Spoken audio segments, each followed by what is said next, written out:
नमस्ते, मैं Sanjeev Kumar sunshine hospital से। ये वीडियो में मैं ये समझाना चाहता हूँ कि पेशेंट अगर डिस्चार्ज होकर के कोरोना का अगर घर आ रहा है तो आपके पास क्या क्या इंतज़ाम होने चाहिए।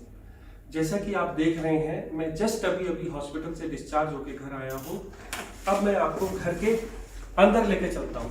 कुछ लोगों के घर में इंडिविजुअल कमरे हो सकते हैं, कुछ लोगों के घर के अंदर ऐसे इंडिविजुअल पर्दे का सेक्शन हो सकता है।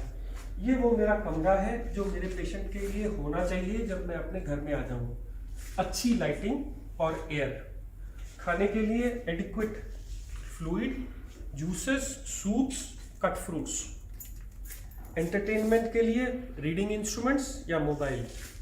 जो लोग अंदर आके केयर करेंगे उन लोगों के लिए hand sanitisers, gloves, mask and face shield, और पेशेंट के लिए एक चेयर, कुछ सामान जो मैं बाद में समझाऊंगा, और एक बेड।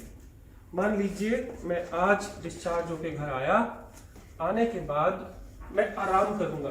कितनी देर आराम करना है? 8 घंटे रोज आराम करना है। कैसे करना है? सीधे लेटने से ऑक्सीजन का सैचुरेशन ज्यादातर कम रहता है। हमने हॉस्पिटल में ये देखा कि अगर मरीज उल्टा होके सोए, जिसे कहते हैं प्रोन वेंटिलेशन, ऐसे करके अगर आप 8 घंटे सोते हैं और इस दौरान पल्स ऑक्सीमीटर का यूज करते हैं तो आप ये देखेंगे कि ऑक्सीजन अच्छी ज्यादा बढ़ जाती है। तो कोशिश करिए कि 8 घंटे रोज मोस्ट ऑफ द टाइम दिन में या रात में उल्टा होकर के सोइए। इस करवट या इस करवट, कोशिश करिए कि उल्टा होकर के सोइए।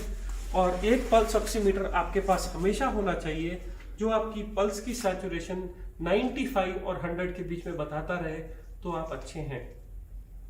इसके अलावा जो लोग बिस्तर में ही ज्यादा दिन रह रहे हैं वो लोग एक्सरसाइज शुरू करेंगे। कौन सी एक्सरसाइज? सबसे पहले ये पैर की एक्सरसाइज। पैर ऐसे ऐसे चलाते रहिए, क्योंकि बहुत लोगों को पैरों में क्लॉट्स बन जाते हैं। अगर आप ये पैर की एक्सरसाइज करते रहेंगे तो ये क्लॉट बनने कम हो जाएंगे। दूसरा, डीप ब्रीदिंग एक्सरसाइजेस। लेटे लेटे ही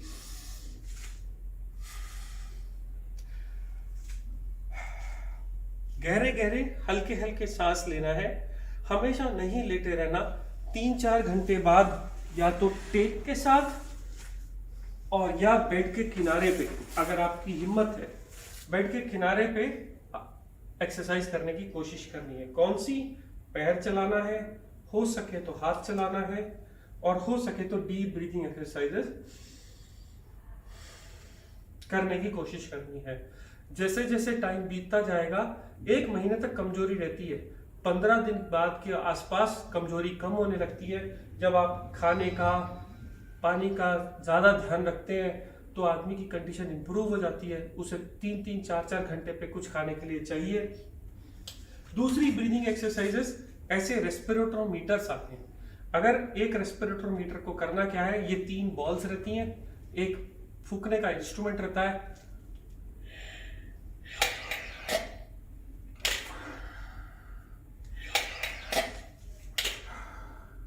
ये गहरी सांस अंदर खींचो तो बॉल उठती है। कितनी बॉल आप उठा पा रहे हो इसके ऊपर डिपेंड करता है कि आपके चेस्ट के अंदर, आपके लंग्स के अंदर कितनी ताकत है। इसको पलट करके अगर आप फूकोगे तो बॉल ऊपर उठती है। ये 5-5 मिनट के लिए हर घंटे 2 घंटे दिन में करते रहिए।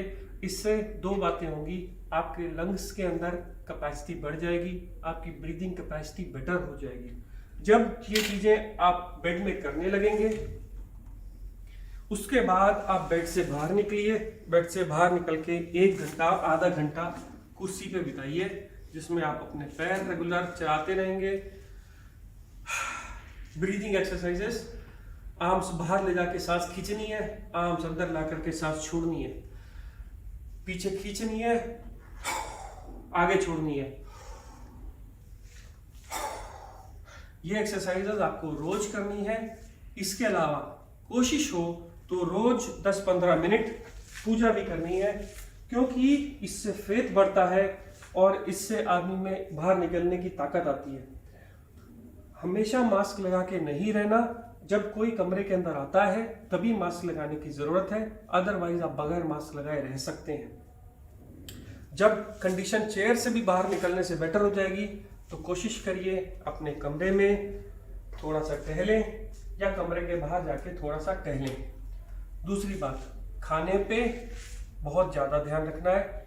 बुखार, कमजोरी और भूख ना लगना सबसे बड़े सिम्टम है कोरोना के, जो 14 दिन के बाद भी रहते हैं। इसका ये मतलब नहीं है कि बीमारी ठीक नहीं हुई, इसका ये मतलब है कि आपको बुखार के लिए सिंपल पैरास्टामोल की गोलियां खाने में, बहुत सारी liquid diet, juices, soups and fruits और बहुत सारा विश्वास और बहुत सारी केयर की ज़रूरत है। ये एक मिनिमम सेटअप है जिसमें आदमी जनरली 10 से 12 दिन में इम्प्रूव हो जाता है। जो लोग इन्फेक्टेड नहीं हैं या जिनको जुकाम बुखार है वो इस कमरे में ना आए। बच्चे और बूढ़ों को इस कमरे से दूर रखें। इन्फेक्टेड आदमी ज़्यादातर 14 दिन के बाद ऑटोमेटिकली नेगेटिव हो जाता है, इसलिए बार बार टेस्ट कराने के पीछे मत भागिए। अगर पेशेंट सिक होता है तो उसके 2 या 3 कारण होते हैं। एक, वो बात करना छोड़ दे। दूसरा, उसको बार बार 102, 103 फीवर आए।